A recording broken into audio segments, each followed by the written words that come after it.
A new level of ambition and excellence thrives at the Texas Tech System.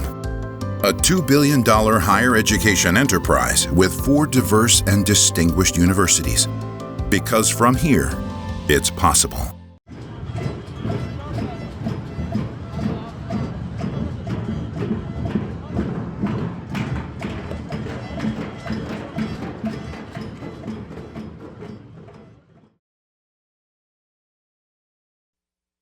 Hey!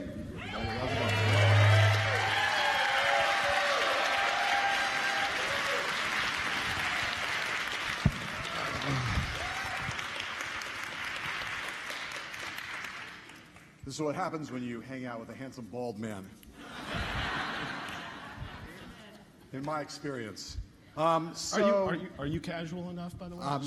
You know, just a little more dressed up than I like to be usually, but I knew I could never compete with you sartorially.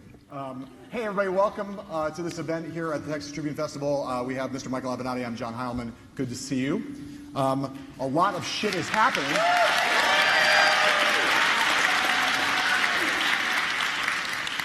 I generally try to arrange breaking news when I do events like this, because it means I have to do and can do less preparation, which is always my preference.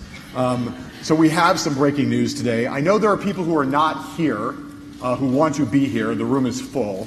And I am told by the folks at the TribFest that this event is streaming on Facebook at, can someone please yell out what it is? TexasTribune.org. TexasTribune.org, is that right, on Facebook? 18. TribFest 18 on Facebook. I'm sure if you guys are savvy enough to find it, you'll find it. You have the other people in the room don't need to find it, so I'm doing this just for the sake of it. But yes, anyone who's not in this room and can hear my voice, please stream this event. So, and just so we're clear, so Ted Cruz, Chairman Grassley, we're sorry you weren't able to get in, but you can watch it on the web.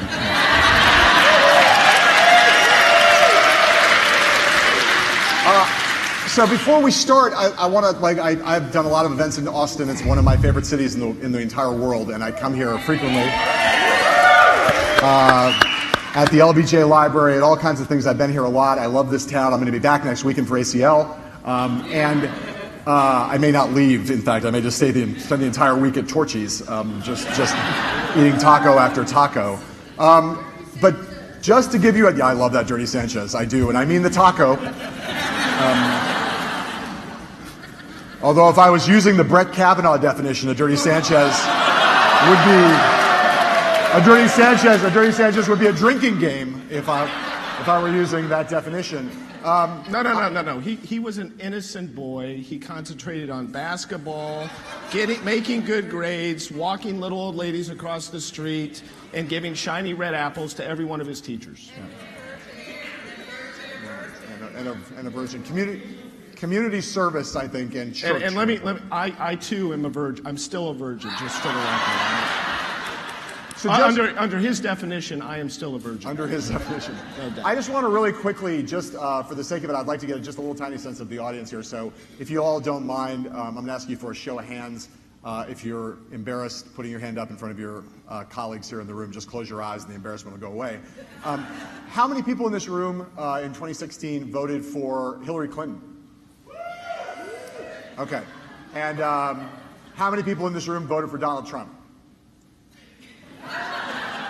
Okay, I think I see my kind of crowd. I like it. I think I see maybe one hand in the back, and by the standards of Austin, Texas, it's a remarkably ideologically diverse crowd. The gentleman who put his hand up in the back, I have security for you to get you out later. You'll be fine. So I just want to start with news for anybody who does not know. On our way here this morning to Austin, it appeared that Jeff Flake had decided that he was going to vote. He had put out a statement saying he was going to support Judge Kavanaugh. And for those of you who are against Judge Kavanaugh, it looked like the world was about to end, and there was going to be a committee vote to report it out, and then there was going to be a floor vote starting with procedural votes over this weekend and then rolling into early next week. Just now, and I mean just now, Flake cut a deal with Democrats and with the committee where the nomination has now been voted out of committee, but Flake is saying he will not vote for Kavanaugh unless there is a week of FBI investigations.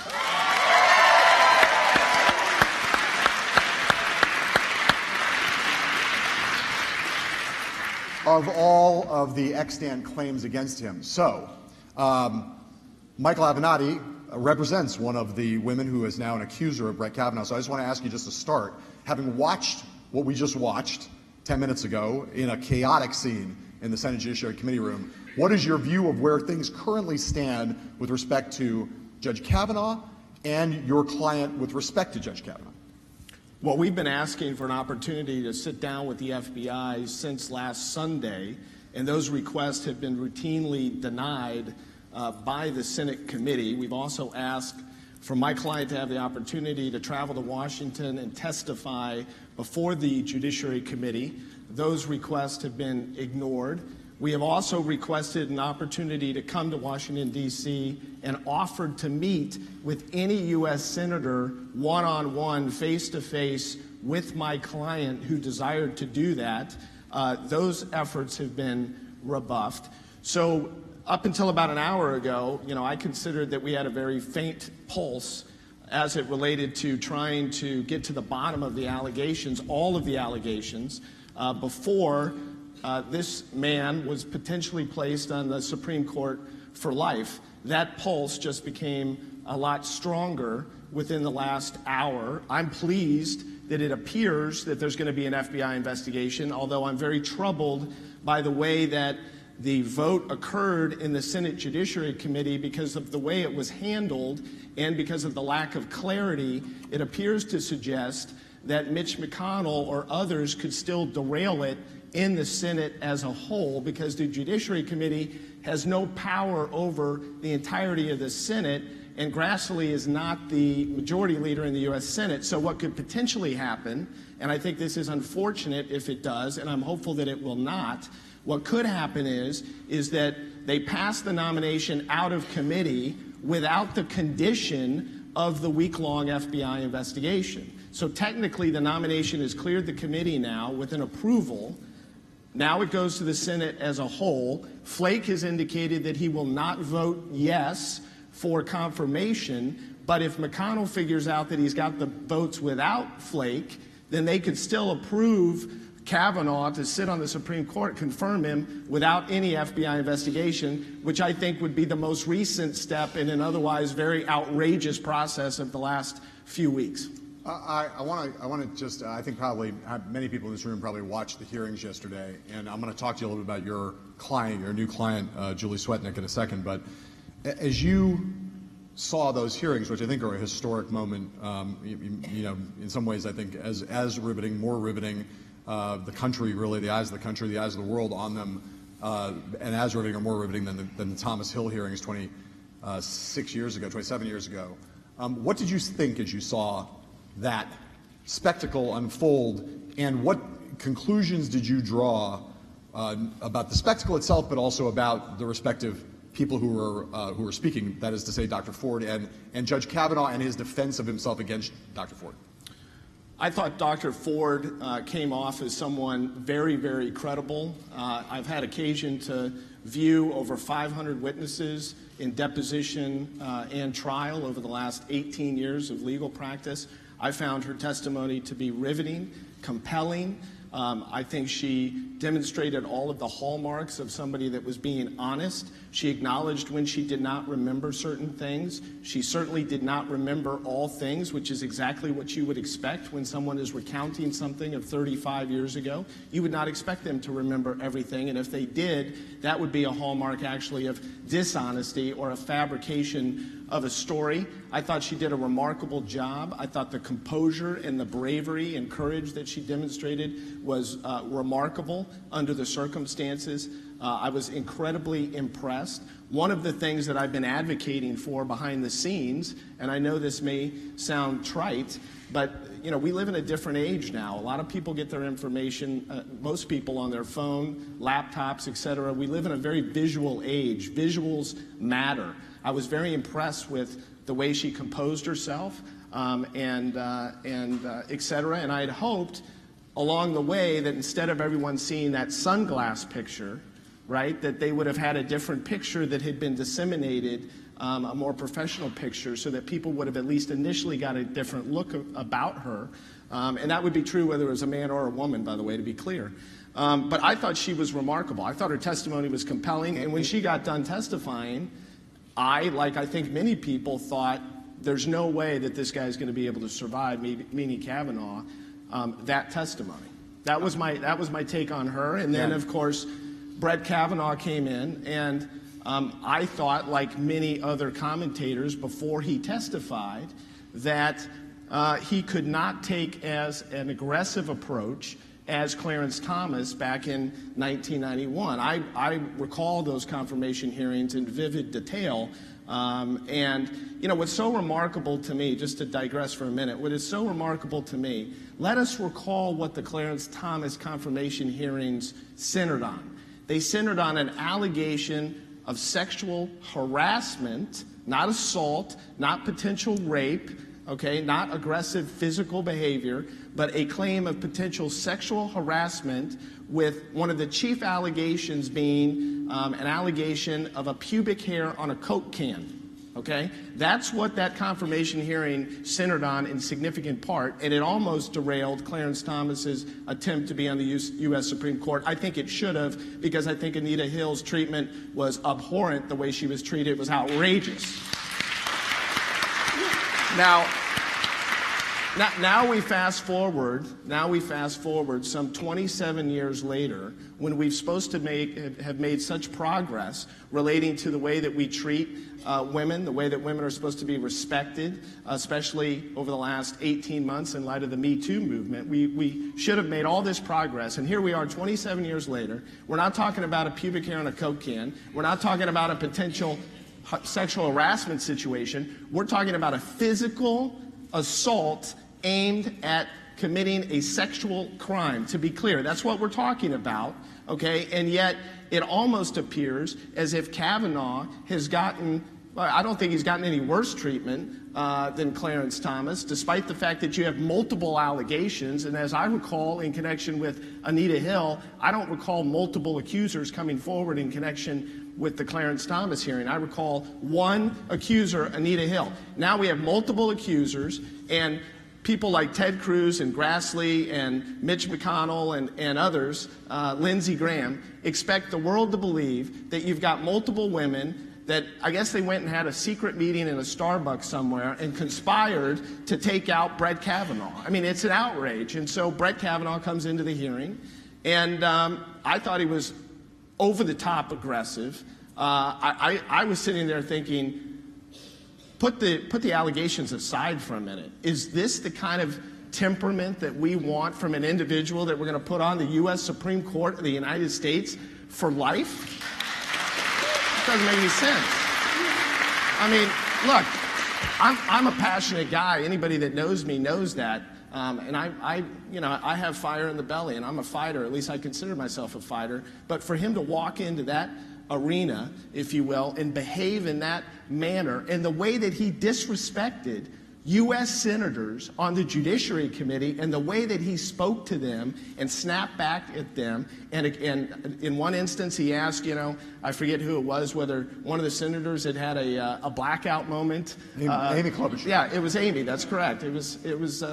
And I mean, I was shocked at his behavior, and then you have the conduct of the Republican senators on the committee that instead of trying to tamp down the aggressiveness, they amplified it, right? Raised the volume, seemed to applaud it. He appeared to be playing to Donald Trump. Meanwhile, you have Lindsey Graham, who evidently was auditioning to take Jeff Sessions' job yesterday, right? I mean, that's what it was. That's exactly what he was doing. He's playing to Trump, and he's auditioning to become the next Attorney General. So, I thought the entire process was a sad moment for the United States Senate, for the committee, and I think it also reinforces the following, and this is my belief.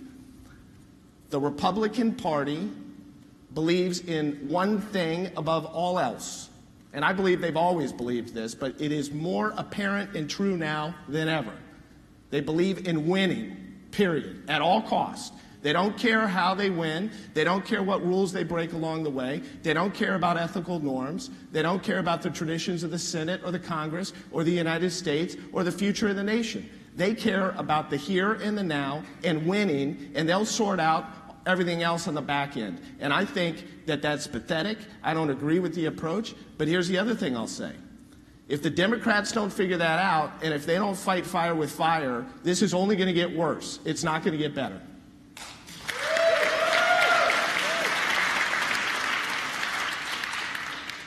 This morning on at the Judiciary Committee in the early round of the hearings, Lindsey Graham said something to the effect, it's my favorite quote of the morning, which was something along the lines, there's a lot to unpack here, which was, I'm a white male Southerner, but I'm still not going to shut up.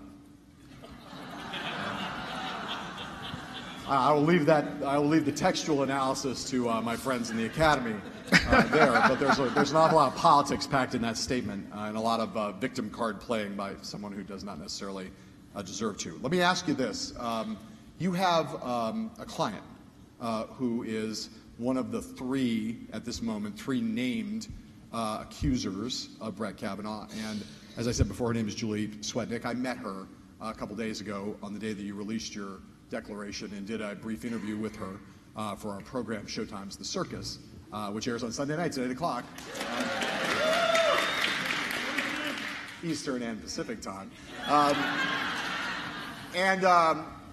I'd like you just to talk about her because though it is the case that she issued a sworn declaration, an affidavit that goes on for some pages and lays out some allegations in some detail, there are a lot of questions to be asked about many of those accusations. There are a lot of questions she's not really been, we did not in that day when I met her, it was not intended to, nor do we have a time for a thorough interrogation of her on all the matters. I assume that's to come. But I'd like you to just talk about it because she is, along now with Dr. Ford, who's now been on camera. She's been briefly on camera with us.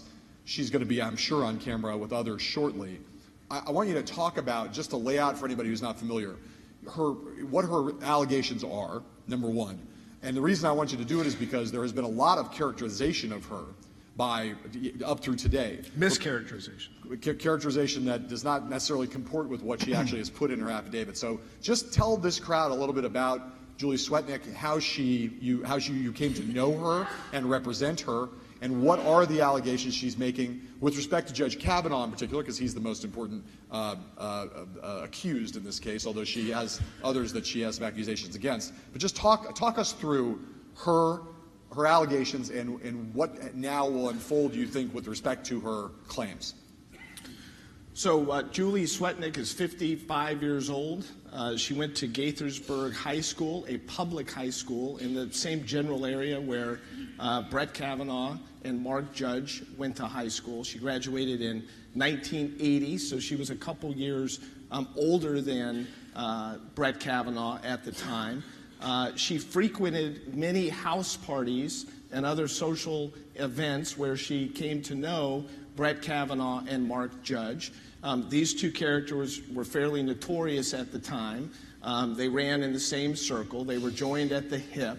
And her allegations include that they would routinely conduct themselves in a way and undertake activities designed to get women inebriated or under the influence of drugs or other things so that they could be taken advantage of, and that Brett Kavanaugh often demonstrated very aggressive and verbally abusive behavior towards women, especially when he drank in excess, that it included grabbing women inappropriately, trying to take their clothes off, grinding up against them. She's going to have a lot of details relating to things that she observed. She has also alleged that Mark Judge, together with his friend Brett Kavanaugh, would routinely undertake efforts to spike the punch at these parties so that unsuspecting, predominantly women, would drink this punch, not knowing that it was laced with either grain alcohol or Quaaludes, with the hope that they could then be taken advantage of. She will also detail the fact that at many of these house parties, in back bedrooms or back rooms, she would observe people or boys lined up outside the room. She didn't know exactly what was going on in the room. She didn't undertake efforts to find out, But ultimately, she figured out what was going on in one of these back rooms because she herself became a victim of a gang rape in one of these rooms in, I believe, approximately 1982, 1983. Now, let me deal with some of the alleged criticisms of my client, who has yet to testify, but we have been asking for an opportunity for her to not only testify, but to sit down with FBI agents and disclose what she knows, together with witness identities that had witnessed many of these events. She's also offered to take a polygraph exam. Now, I've been practicing law for almost 20 years, and in my experience, a witness that is lying does not offer to take a polygraph exam, nor do they offer to testify publicly in a forum as of significant magnitude as the U.S. Senate Judiciary Committee, nor do they make it a habit to ask to speak to the FBI, because if you lie to the FBI, you can be charged with making a false statement to an FBI agent. Now, my client has done each of those things. In addition, there's corroborating witnesses for many of the allegations set forth in her sworn declaration, and she's looking forward to the search for the truth. She wants to tell her story. She wants to disclose her facts that she's aware of, and let the chips fall where they may as it relates to what happened. But this idea that Brett Kavanaugh was only focused on basketball and being a good student, I mean, you can't reconcile that. Forget about my client's sworn declaration, okay? Forget about Dr. Ford's statements. Forget about Ms. Ramirez's statements. Forget about the Yale students that went to him to Yale, or with him to Yale. Forget about those statements. You can't reconcile the Brett Kavanaugh on Fox News and the Brett Kavanaugh yesterday with the Brett Kavanaugh in the yearbook, in the high school yearbook. I mean, we all went to high school. I mean, does this guy really think that we didn't go to high school? I mean, does he realize that we all went to high school? So when he makes a ridiculous statement yesterday, like, well, you see, in the summer months, the party would have had to be on the weekend. Now, I don't know about, I don't know, maybe they do things better in the Washington, or different in the Washington, D.C. area. The summer months when I was in high school, it didn't matter what day. I lost track of the day of the week. It didn't really matter what day of the week it was. I wasn't making it a point to be home by 5 p.m., Monday through Thursday. I mean, it's ludicrous. Let me ask you, I'm gonna play a role here that I'm not intrinsically comfortable with, which is the role of right-wing attack dog. But I genuinely think it's worth, you suggested you were going to answer some points that have been made. Some of these points have been made by people on the right, some by members of the Senate Judiciary Committee themselves. Some President Trump obviously thinks you're a scumbag. We'll talk about that in a moment. I know how you feel about the president and his views of you. I know you take them very seriously. So we want to address. Well, he is an excellent judge of legal talent, as evidenced by Rudy Giuliani and Michael Cohen. I mean, you can't argue with his capacity to identify good lawyers. But I want to try to do this relatively quickly, just so that you can respond to some of these things, and we can then move on. But I do want to ask you these questions. All right. So these are questions that have come up. She was in college. They were in high school. What was she doing going to parties with high school kids at the time? And if she observed this bad behavior over multiple parties, as she says she did, she says 10 parties, not that she saw gang rapes at 10, Correct. but that she saw bad behavior at 10. If she saw bad behavior at 10 parties and she was a college student, she was hanging out with high school kids, well, why did she keep going to the parties? Why was she hanging out with these high school boys? What's the answer to that? All right, two questions. First of all, when's the last time you went to a party and everybody was within 18 months or 24 months of age? I don't think I've ever gone to a party where the age range, unless maybe it was my 4th or 5th or 8th or 9th birthday party when I was 8 or 9 years old, okay? When you have a party, these are large house parties that we're talking about. The age range was probably anywhere from 16 to 22 at any given time, depending on what the age was. So you had high school students with their brothers or sisters. You had other students that used to go to high school that were back from vacation. You had some students that were in high school that were going to local schools as commuter students. These house parties, the age range was probably, in many instances, 5 or 6 years. Right. So that's what you're talking about.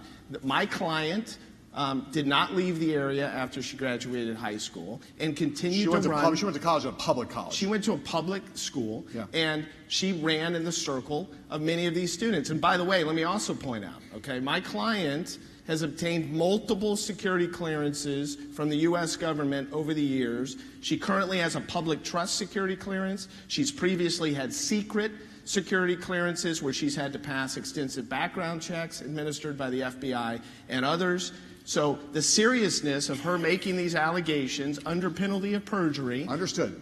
And I'm going to get to the second question. I haven't lost track. But the seriousness of her. I know you haven't lost track. I just want to keep you from doing a McConnell-style filibuster here. Maybe no, but it's a very serious matter where she will find out that she submitted these declarations falsely. Now, to answer your question, okay?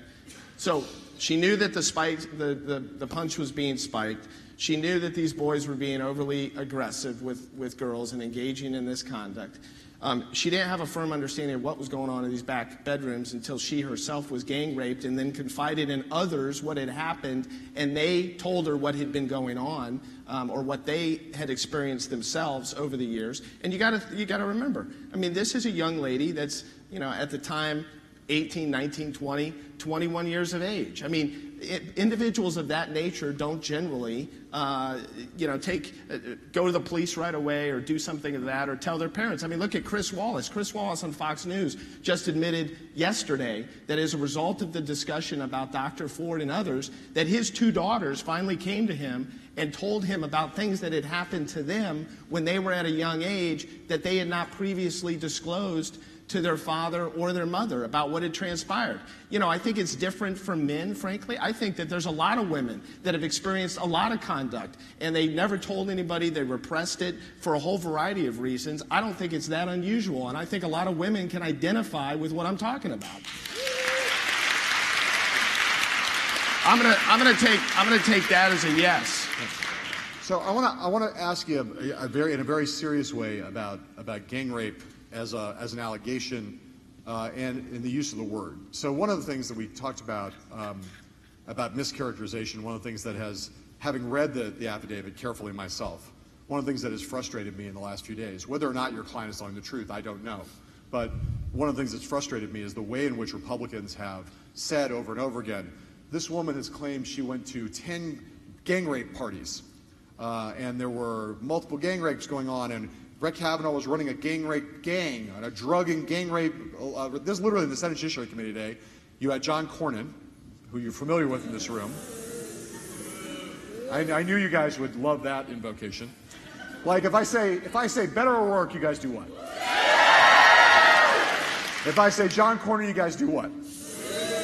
If I say Ted Cruz, you leave the room. All right. So, but Cornyn literally was saying, kept mischaracterizing the affidavit, saying she's accusing Brett Kavanaugh of running a drug gang rape gang. She went to 10 gang rape parties. Why would she go back to 10 gang rape parties? She does not say that in the affidavit. Not at all. But let's just discuss the gang rape allegation. She does not in the affidavit say that she was gang raped, that when she was gang raped in her allegation. She does not say Brett Kavanaugh did that, nor that Mark Judge did that. There is some ambiguity about what her allegation is. Nor that they did not do that. I understand. I'm asking you to clarify. All right, well, I'm saying it's left ambiguous. So I want to clarify. She says they were present. Right. I want to clarify. Please. Okay. I think that ultimately when she gives an interview or sits down with the FBI and explains what happened, that the American public will learn that there are facts that suggest to her. Now remember, she was under the influence of alcohol and or drugs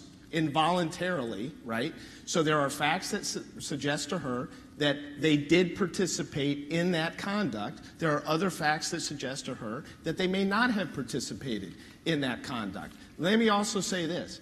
If you look at the allegations in the declaration and you compare them to Dr. Ford's statement that she gave at the beginning of the hearing yesterday and her testimony, and I want to be really clear about the timing of this. The declaration was submitted before we had any idea as to the detailed statement or facts that Dr. Ford was going to attest to.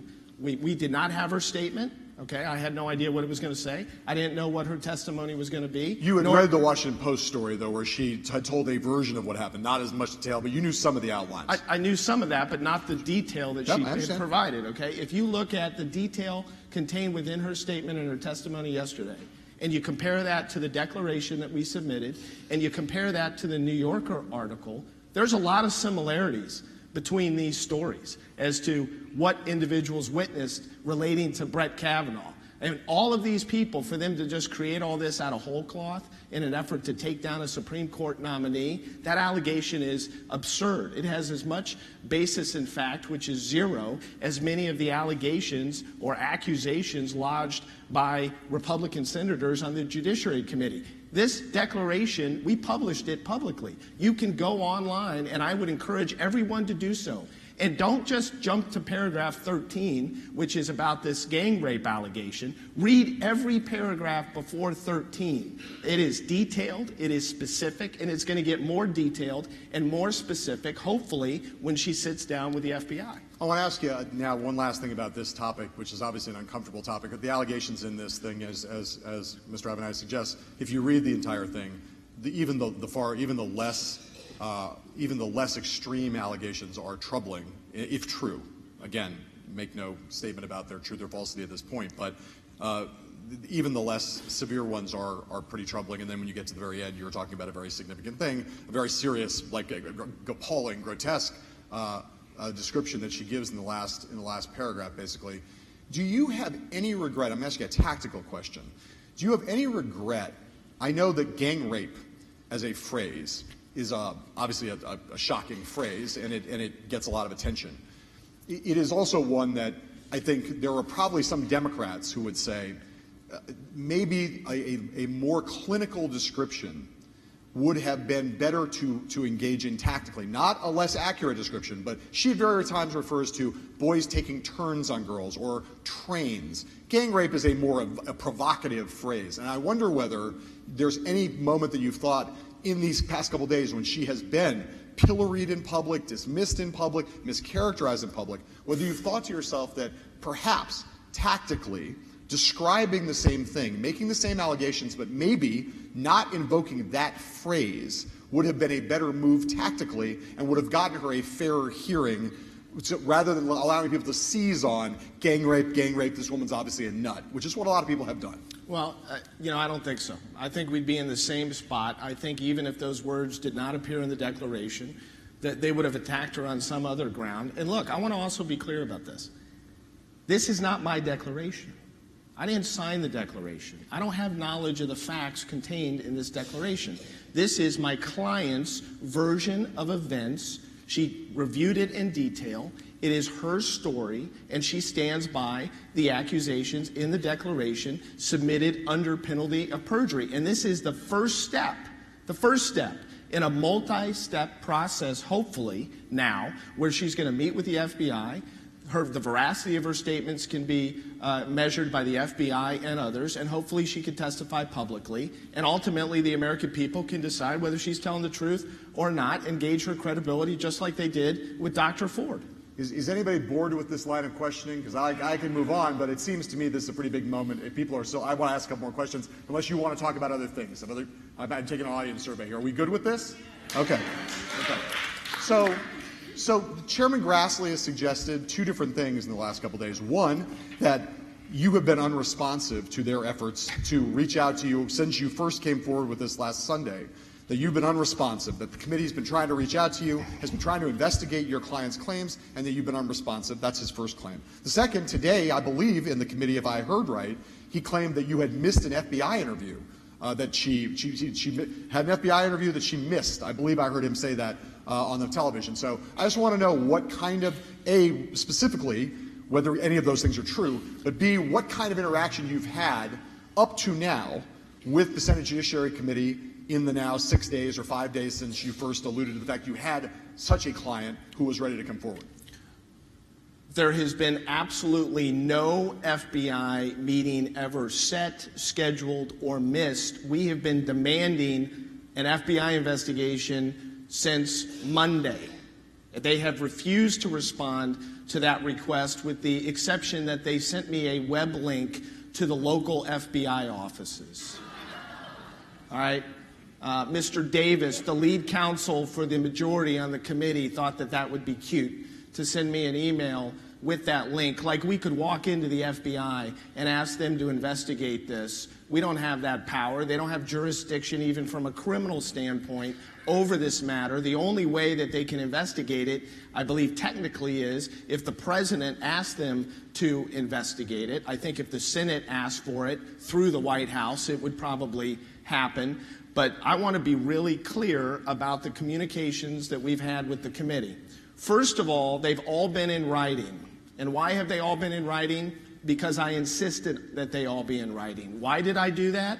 Because of the nonsense allegations that I knew were going to come from the Republicans on the committee that were going to try to mischaracterize this process and turn it around on us, because they actually don't want the truth. They don't want to hear about the accusations and the allegations. So I made it a point from moment one that every communication that we were going to have was going to be in writing. So all of those communications have been by email. There's been no phone calls, text messages, smoke signals, carrier pigeons, none of the alike, okay? Everything's in writing. I initially surfaced these allegations on behalf of my client on Sunday. At that time, she was anonymous. Why was she anonymous at that time, and why did we surface them on Sunday? First of all, she was anonymous because we did not have our ducks in a row yet from a security standpoint relating to keeping her safe and making sure that when we did surface her name and turn her life literally upside down, change her life forever. And let me also say, these women that come forward with these allegations, they have nothing to gain by doing this. Nothing at all. They do it because they believe in the process. They literally put their lives at risk. They put their lives at risk. There are so many crazy people out there. You have no idea the level of death threats that she has received and that I have received this week. It makes the Stormy Daniels death threats look like a church picnic, quite honestly. People are so vehement about this and evil and angry, it's disgusting to me. But she put her life at risk. We had to make sure that security precautions were in place. We had to make sure that travel arrangements were in place. There's a lot of things that have to go into making sure that you have your ducks in a row before you surface someone's name. So then people say, well, why did you make the allegations without the name? Well, the reason why we did that was in the interest of time. We surfaced them on Sunday knowing that the committee was going to be meeting later in the week, and we wanted to put them on the committee's radar. We wanted to put them on the public's radar, because had we waited until Wednesday, for instance, to surface the allegations with the name, then the criticism would have been, well, you dropped these allegations on the committee on the eve of the hearing. It's a bunch of nonsense. It was meant to derail the nomination. So, very often in a situation like this, you simply cannot win no matter what you do. But I do want to get back to your specifics, and that is, starting on Sunday, we began communications with the committee. We immediately demanded an FBI investigation. We demanded that Mark Judge be subpoenaed. We made an offer for her to take a polygraph examination. There was a lengthy email that was sent on Monday morning. Monday passed, we heard nothing. Monday evening, I sent another email asking for follow-up. Crickets. Nothing on Tuesday morning, nothing on Tuesday afternoon, zero. Wednesday morning comes around, zero, nothing. Then we submit the declaration to the committee, and we asked them to get back to me relating to the prior points that we had raised and the questions we had asked. All of a sudden they say, we want you to meet with the committee, two committee investigators. All right, let's be clear. The two committee investigators work for the majority for the committee. All right, they are not bipartisan investigators. Dr. Ford and others have declined to meet with those investigators because in her attorney's view and in my attorney's view, it's a sham. It's meant to whitewash this thing. They want to sit down with my client, have my client tell her story, and then they're going to conclude that she's not credible, and they're going to announce to the world that they did not find her credible, and therefore she doesn't have to testify and there should be no FBI investigation. I said we're not going to do that. We want an FBI investigation. We want a proper investigation, and she's prepared to come to Washington and testify, and she's prepared to meet with senators and the like. We heard nothing from the committee. We still have not heard anything from the committee in days. And the reason is because they don't want to hear these allegations from my client or others. They want to jam this nomination through because they're more focused on winning in the end result than the process. All right. So I want to just, in the interest, one of the things that I realized yesterday watching the special counsel, the woman from Maricopa County yesterday, is that apparently in Maricopa County they don't have a high emphasis on clock management. That woman was not good at using her 5-minute periods, and apparently I'm sort of running the clock management here the same way right now. But can I comment on that? No, but this is important. No, but no. this is. I want to cover. I want to get some more substance. Do y'all want to hear me comment on that? All right, thank you. There we go. More commentary. All right, go ahead. All right. So I'll leave if you like. So I just want to, from a strategic standpoint, I just want to comment on this. There was a critical mistake, in my view, by both sides as it relates to yesterday, relating to how that committee hearing was run. The Republicans should have insisted on larger blocks of time, let's say a total amount of time of an hour and a half for the prosecutor, so that, and I have a little bit of experience in this, so that she could have gotten in a rhythm and set a narrative, put a narrative together relating to question and answers relating to Dr. Ford. I thought that was a critical mistake that they made. Can I tell you one thing? Yeah. Lisa Murkowski has joined Jeff Flake in saying that there should be a one-week delay.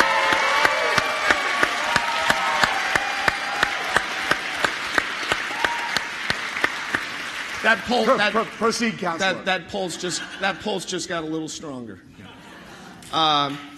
So, and then on the flip side, I thought that the Democrats should have basically chosen one senator. Of course, they would have never done this because everybody wants to have a turn at the wheel for their constituents.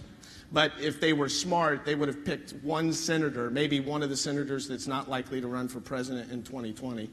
And had that senator run the questioning as it relates to Judge Kavanaugh. Because if you witnessed the question and answer session, it was so disjointed. He was combative with each individual senator. They could barely ask a question and get an answer, and it really wasn't that productive. So I think actually from a strategic standpoint, had they handled that differently, it probably would have been a little more fruitful. I will say, Rachel Mitchell, who was the woman, the sex crimes prosecutor from Maricopa County that was the woman we're talking about. I have to say that I thought her line of questioning when she was talking to Dr. Ford was so bad at clock management and so ineffective that by the end, I started to realize she believes Dr. Ford. And she's basically throwing this match and when she made the comment at the end about how this is not the right way to get to the truth, you realize like they brought her in not knowing what they were getting, and they're like, all of a sudden you thought about it, you said, this is a woman who's been dealing with sex criminals her whole life, and now they've got her questioning a victim of a sex crime. She's sympathetic to the person they want her to be trying to prosecute, which tells you how smart the Republicans are. They didn't sort of figure that out, it didn't seem like. So I think that a C grade for her performance would be overly generous as somebody that has witnessed a lot of attorneys ask a lot of questions in trials and depositions and the like. And I think I don't think she really laid a glove on Dr. Ford at all, scored many points, whatever metaphor you want to use. And I agree with you. I think that towards the end of that, it became pretty apparent that she was more sympathetic to Dr. Ford than Judge Kavanaugh. I agree with that. So let me ask you just two quick last things about this, and these are almost yes/no questions because I sort of know at least a little bit of the answer. She suggests in her affidavit, your client suggests that she has at least a couple of corroborating witnesses who are not named in the affidavit, but who she knows who they are. Do you know the identities of those witnesses? Yes. Are you in touch with those people? Yes. Are you going to bring them forward relatively soon? Yes. In the proper context? Yes. Okay.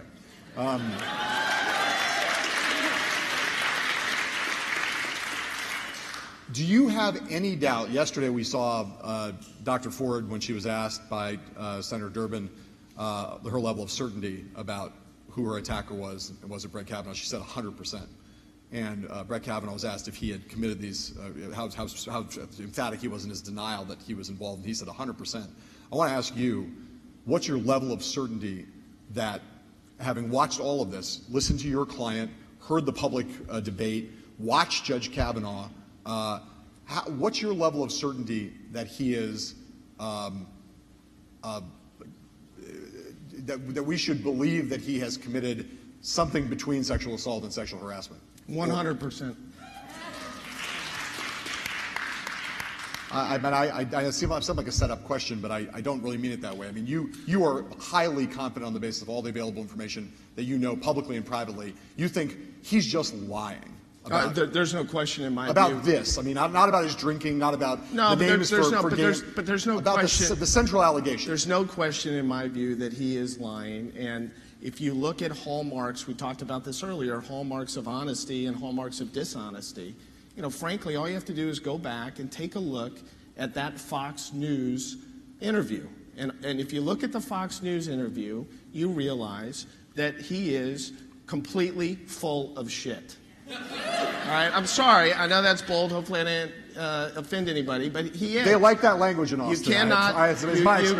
You cannot reconcile what he told Fox News with reality, with the yearbook, with Dr. Ford, with Miss Ramirez, with my client, with the students from Yale. You just cannot reconcile what he has stated and his testimony yesterday. I mean, I thought the theatric performance was legendary. You know, maybe we should give him an Oscar, but we shouldn't put him on the U.S. Supreme Court. All right. I want to get and by the way, Lindsey Graham should get a Best Supporting Actor Oscar in connection with that. I want to have time for some Q&A from the audience, and we've expended a lot of it on this very important topic, which I don't feel bad about, but I do want to ask you a couple other things. Avenatti for president, yes or no? I don't know yet, and I'm seriously considering it, and let me tell you why. In 2020, there's going to be an enormous amount at stake in this country, presuming that Donald Trump is the nominee, and it appears that he is likely to be. You know, we spend a lot of time talking about the Kavanaugh Supreme Court nomination right now. Imagine if Donald Trump is reelected in 2020, the Supreme Court's going to go 7-2. Let's be clear. There's no question in my mind about it. Also, in the event that Clarence Thomas retires between 2020 and 2024, they're going to pick up another 30 years on that Supreme Court seat. I'm a student of the law. I'm a student of constitutional law. I have a very good handle on the impact of Supreme Court decisions generally on American life. And I will tell you that if that happens, it will usher in change in the United States like none of us have ever seen in our lifetimes. It will change America for the better part of 30 to 40 years. And we can elect after 2024 any president you want. You can change Congress. You can change the Senate. You're not going to be able to change that court. And that's going to have a huge impact on America. And I don't know that people have a firm understanding of what that means. The stakes as it relates to our republic and our nation and our values have never been higher than they will be in 2020. So people say to me, well, but you don't have any experience, you're not technically qualified, shouldn't you go run for the Senate or Congress or something of that nature? So here's my reaction to that. Donald Trump beat 16 to 17 very qualified opponents along the way to his run to the White House in 2016. He beat the most qualified, not woman, the most qualified individual in the history of our nation who ran against him in Hillary Rodham Clinton. No one has ever been more qualified for the office of the presidency. But all of those... Although by beat, I assume you mean he fell 3.5 million votes short in the popular vote. Well, yeah, and needed Vladimir Putin's help to win. Correct. I assume that's what you mean. Correct. But I want to say this. All of the qualifications and all of the policy depth in the world doesn't mean anything if you can't beat the opponent. It's about matchups. Hillary Rodham Clinton would have beaten anybody else in the Republican primary, in my view, other than Donald Trump. That was a bad matchup for her. The Democrats know who the nominee is likely to be in 2020. The question is not whether the person would make the best president. If the Democrats nominate the individual that would make the best president, you could end up with a repeat of 2016. There's two questions. First question, would the person make a better president than Donald Trump? You can answer that question yes for 20 million Americans and some pets, just to be clear, all right?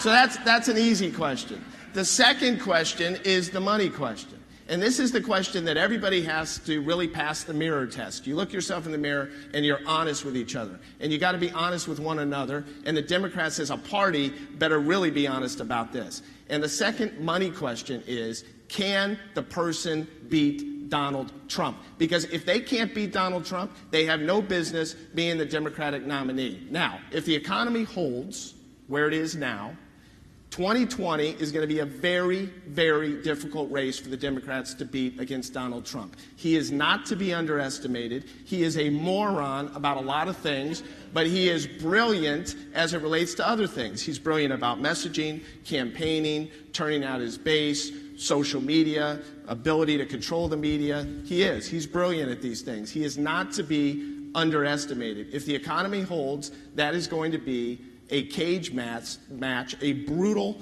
campaign of epic proportions with an enormous amount at stake. And I don't believe that you can nominate somebody that is like the other 16 or 17 politicians that he beat and win.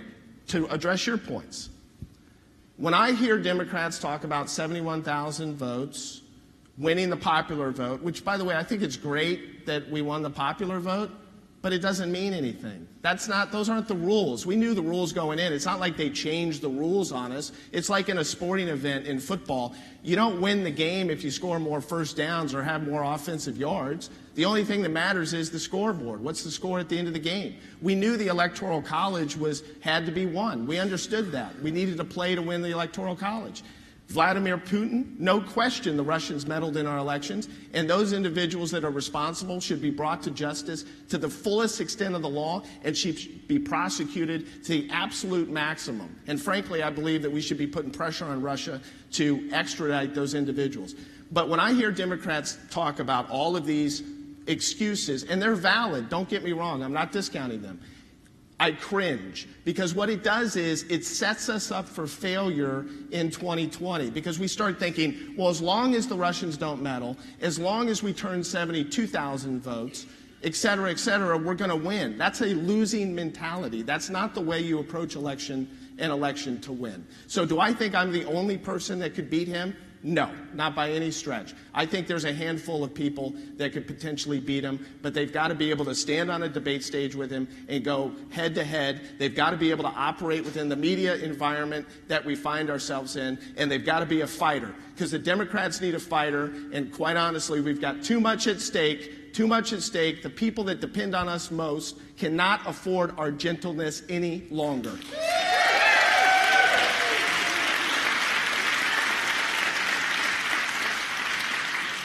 All right, now you're going to have to really do your own clock management, because we don't have that much more time.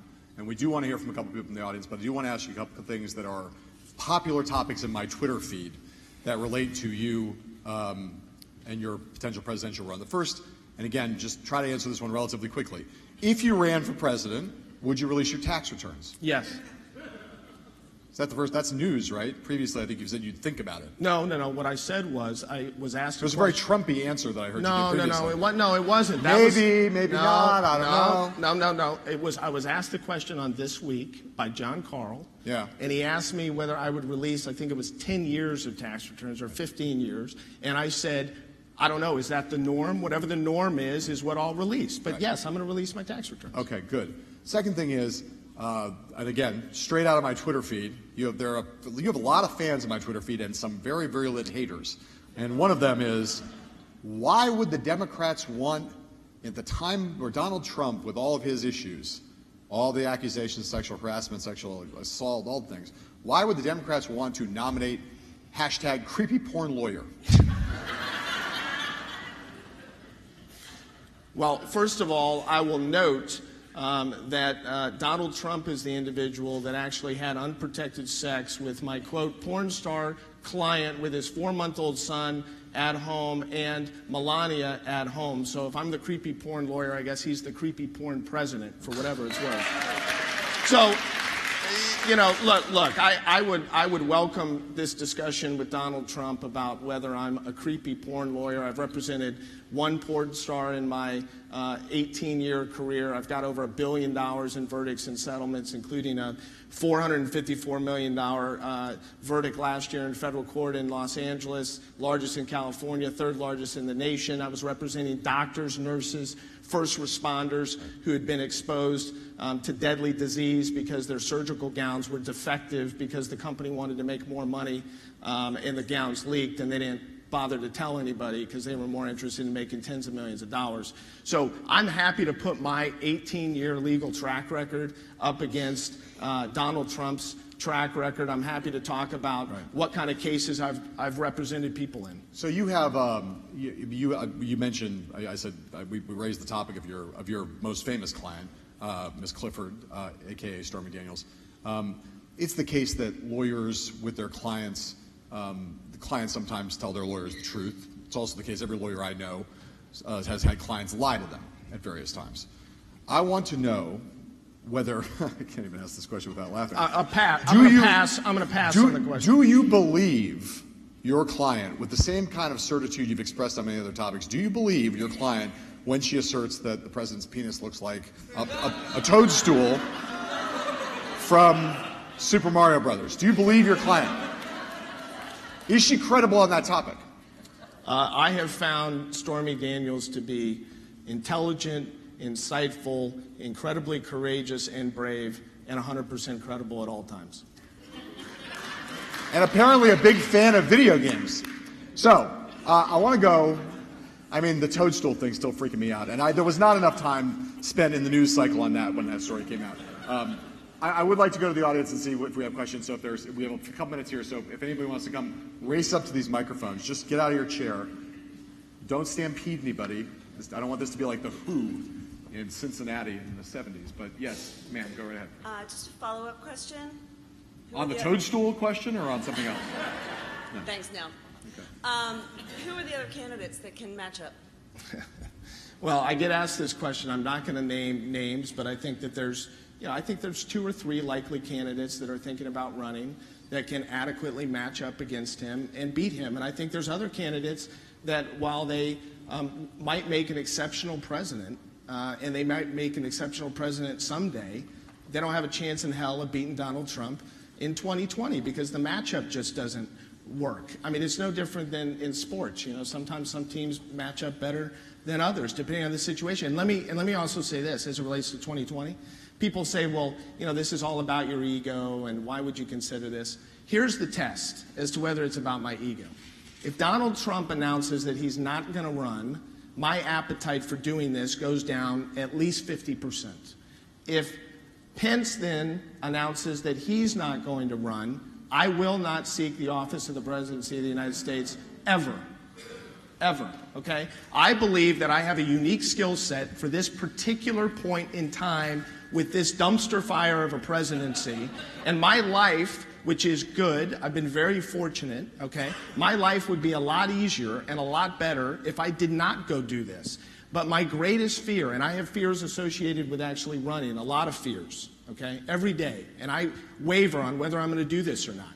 But my biggest fear of all fears is sitting on my couch in November of 2020 and having a replay of what we observed in 2016, and then at some point in time over the next 4 years, being somewhere, enjoying my life, and having a significant international incident, or watching our Supreme Court go to 7-2, and I'm sitting there thinking, I passed on this because it would have been a lot easier had I not done it. And so even if I'm not the nominee, if I decide to do it, hopefully I'm going to influence the process to the point where that whoever the nominee is will be better prepared to beat Donald Trump, because we have to beat Donald Trump, because we cannot afford as a nation another 4 years. Can I?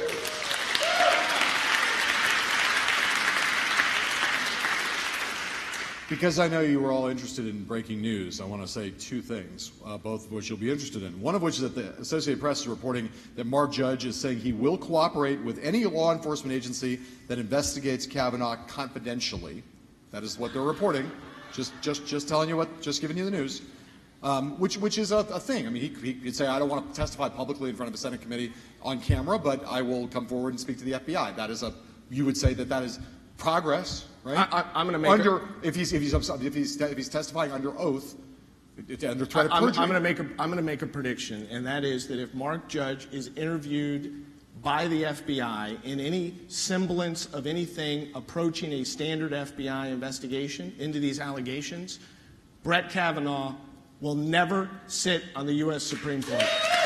I'm gonna make that prediction, as I did with Michael Cohen back in early April. I predicted that ultimately he would flip on the president. That was before the search warrants were even executed. I'm going to make the same prediction now, that if Mark Judge is interviewed, there's no way Kavanaugh will survive. And I will give you my second piece of news here, and this is going to be a really weird one, because it's going to be a piece of news that's going to cause everyone in this room to have to, maybe, at least, if not applaud, at least be sort of positively disposed towards a piece of news from Donald Trump.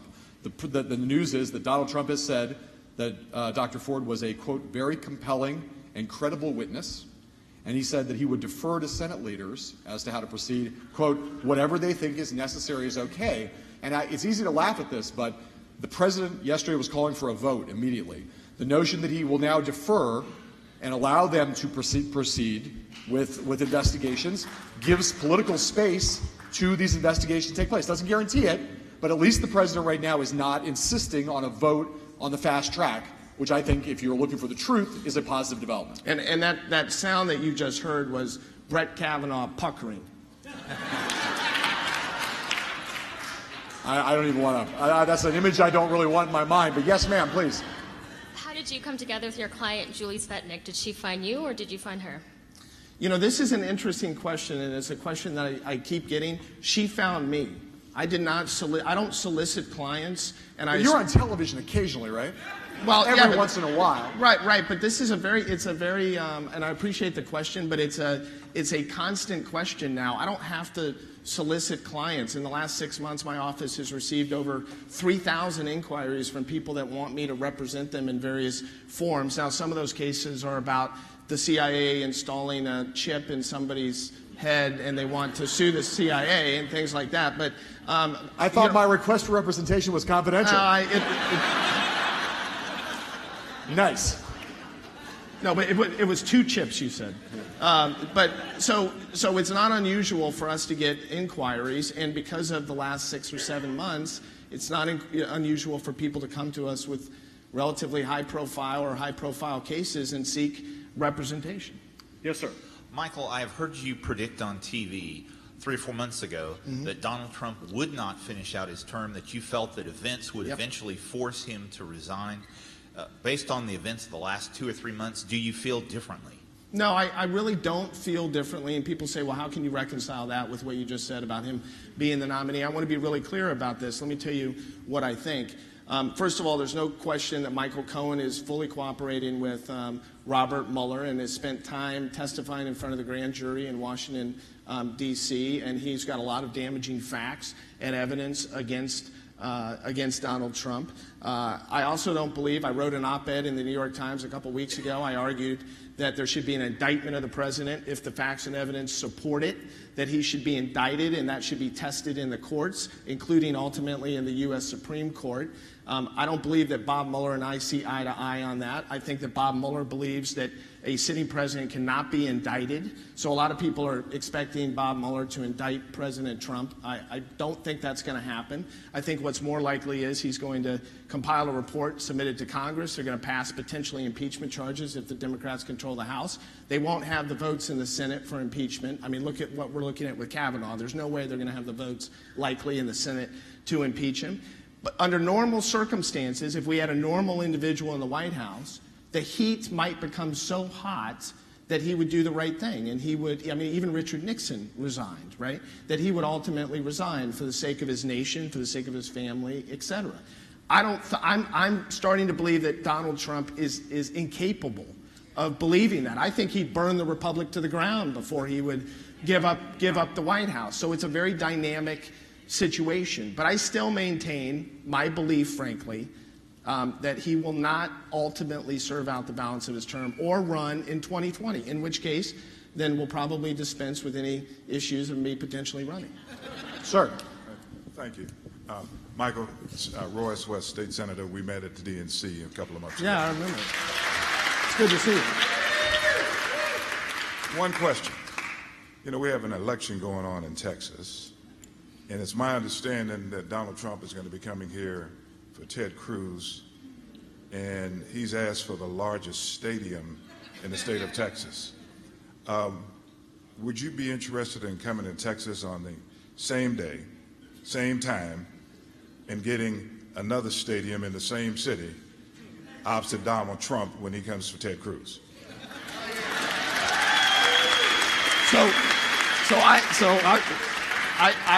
You sir are a plant.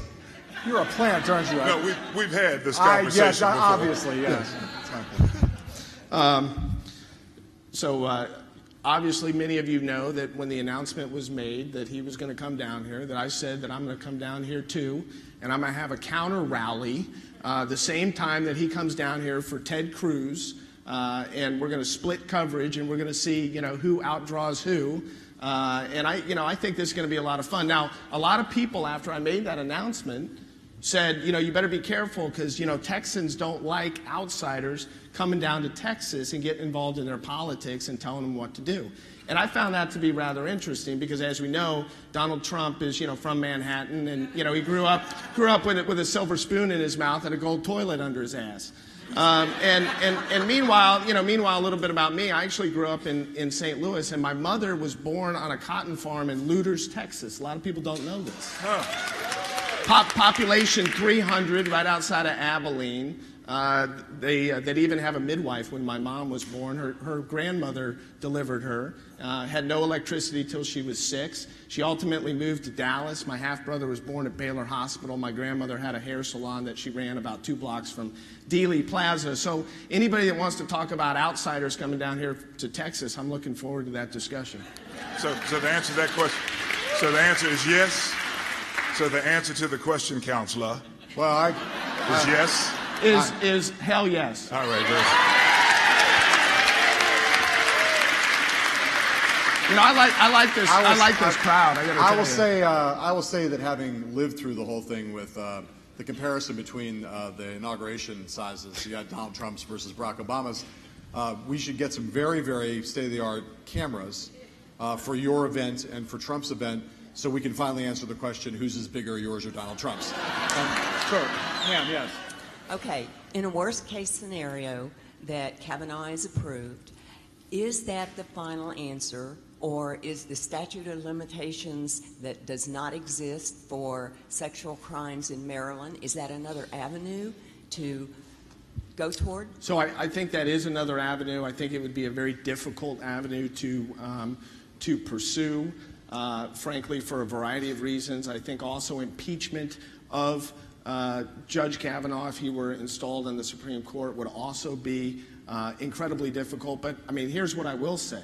In the event that this FBI investigation is not thorough or is scuttled, or McConnell or others engage in mischief in order to jam this nomination through and put him on the court, I think it should be a litmus test in 2020 for the Democrats that whoever the nominee is should be required to commit to actually conduct a thorough FBI investigation after they're put into office. And if the evidence and the facts suggest otherwise, then they ought to pursue impeachment proceedings against Brett Kavanaugh for perjury and for the crimes that we're talking about. And in your view, I believe you are not alone. There's increasingly something I never thought I would hear in my years covering politics. You are among those who believes that there is a case now for whether Kavanaugh gets on the court or not. 11 seats. For 11 seats on the Supreme Court. I was the first one to call, I think, for packing the court. I believe absolutely. I've looked at the law. I've reviewed it. I think a case can be made that the Supreme Court should be increased from 9 to 11 seats, and I think that should be a requirement as well for the Democratic nominee because, look, let's be honest about it. Judge Garland should have been entitled. He was entitled to an up-and-down vote. He was entitled to an up-and-down vote, and that seat was absolutely stolen from the Democrats. There's no question about it. Now, people say, and by the way, I'm a big fan of Barack Obama. I thought he was a very good president. I would have handled things a little differently relating to Garland, and people say to me, and this is important, well, what would you have done? What could you have done? Because the Democrats didn't have the majority. Let me just give you some things that I would have done. First thing I would have done is I would have gone on a 50-state tour and used the bully pulpit as President of the United States until I got an up and down vote on Judge Garland. That's the first thing I would have done. The second thing I would have done was I would have shut the government down until I got an up and down vote. Now, people kind of recoil and they say, what do you mean you're going to shut the government down? Well, there's nothing more important, or very few things more important, than a Supreme Court seat. You're not talking about a budget rider or something of that nature. I would have advocated for shutting the government down. I also would have called Mitch McConnell to the White House for dinner, and I would have said, Mitch, you'll be pleased to know that we raised $75 million in a PAC to run against you. And Mitch would have laughed, and he would have said, well, no Democrat's ever going to beat me. And I would have said, well, I agree, Mitch, and that's why we're going to handpick a Republican to take your Senate seat from you. You want to give me that up and down vote? What do you want to do? But these are the kind of things that we need to have fought for as it relates to Judge Garland. We wouldn't be in the spot right now talking about Judge Kavanaugh. I want to take this one last question for the crowd, and then we got to let some people out of here because we're already over time. Yes, sir. Sir, it's an honor asking you this question. Just wanted to say that. What's your name? Jake. Nice to meet you. Nice to meet you, too. My question, a bit of an odd one. It doesn't have to do with, I guess, politics or anything like that. My question, as being such a young individual as I am, what had you decide to become a lawyer? And how has that given you, I guess, the courage to stand up and even run for president? So when I was a senior in high school, I came home in 1989, and my dad, first of all, I was the first person ever to graduate college. My dad did not have a college degree. He'd worked really hard during his life. He'd worked for a company for 31 years. We were living in St. Louis, and I came home my senior year of high school, and my dad came home about 2 hours later, and he walked in the door, and he dropped to his knees, and he started crying. And he'd just been let go from the company that he had loved so much, unceremoniously for 31 years and devoted his life to, moved his family many times for, and basically his company was his life. And I witnessed that moment, and as long as I live, I will never forget that moment. It had the most dramatic impact on me, probably more than anything else in my lifetime, certainly more than anything else growing up.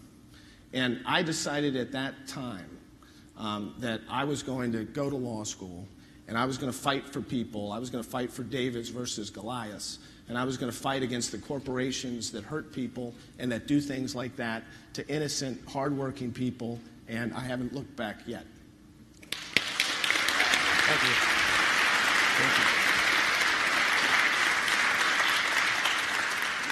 I have like two last questions. One's for you and one's for you. The last question for you is, how soon do you think that will be, and you can be approximate or specific, how soon do you think it will be before we get to see a long sit-down interview with your client, your current client, in the Kavanaugh matter? How long do we have to wait before she's really public? I think within the next 72 hours. The other question I want to ask is of this crowd. Now, you just heard a lot of talk about this matter, which is obviously very important, the Kavanaugh nomination. Also have heard some talk about Mr. Avenatti's potential political aspirations. There's been a lot of enthusiasm in the room. I'm not asking you here for a hard count here or anything, but how many people in this room would at least consider, would be open to voting for Michael Avenatti in a Democratic primary in Texas? And by the way, a lot of people have left, so that's, you know. But I'll take that count. You still have some work to do with these people. Well, of course I do, and I would expect to. But, you know, we got a lot of months ahead of us. I want to thank all of you for coming out. Yeah. This was great. I want to thank you for doing this, and the Texas Tribune Festival. And John Heilemann. Have a great weekend. John Heilemann.